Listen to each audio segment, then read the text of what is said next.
Hello! Today we are going to set up a filter for educational institutions.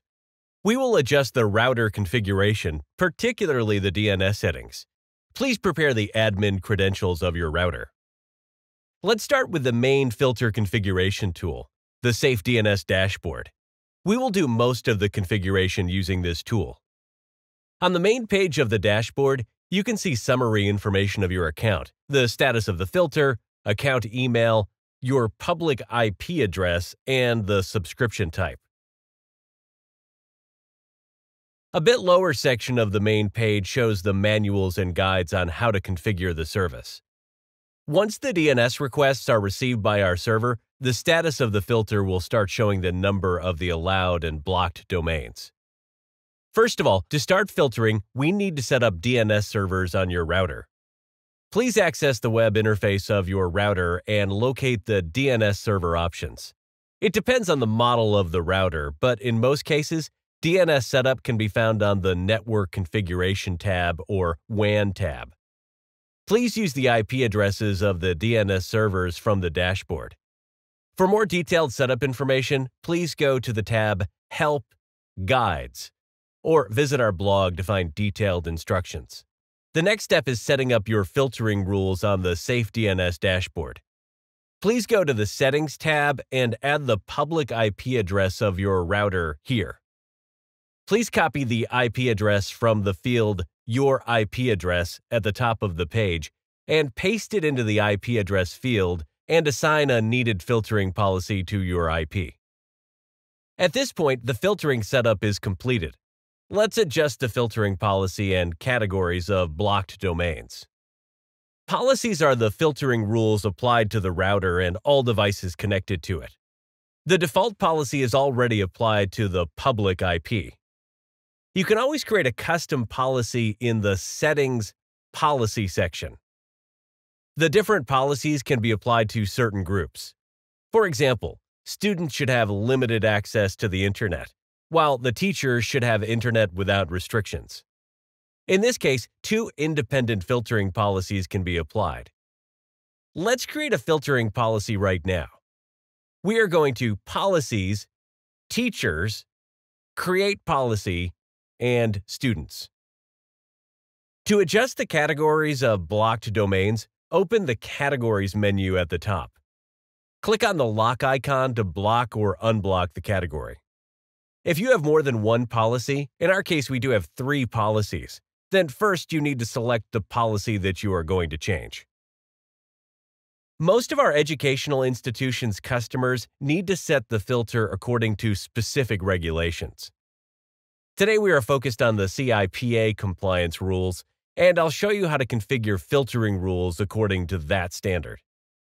Besides the CIPA standard, we support IWF, Project Arachnid, and BPJM, the German Youth Protection Standards.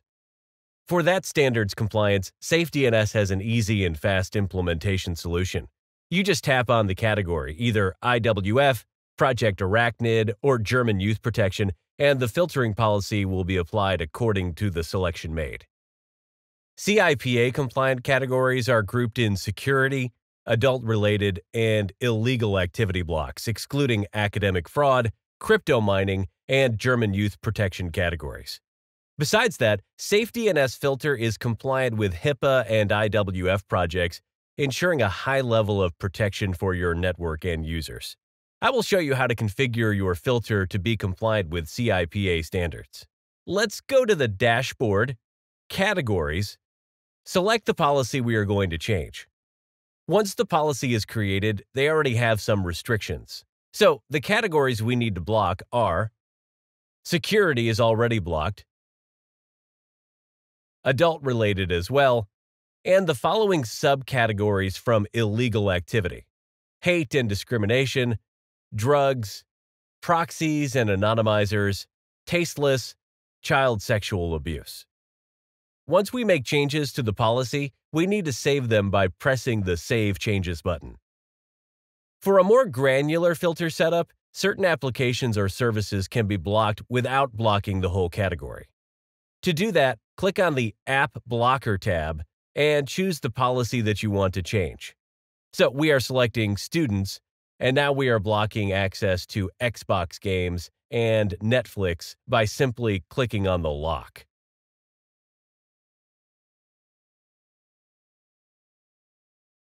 Then we are saving the changes. The two important features that may help to restrict access to harmful content are Force Safe Search and Force Restricted Mode for YouTube.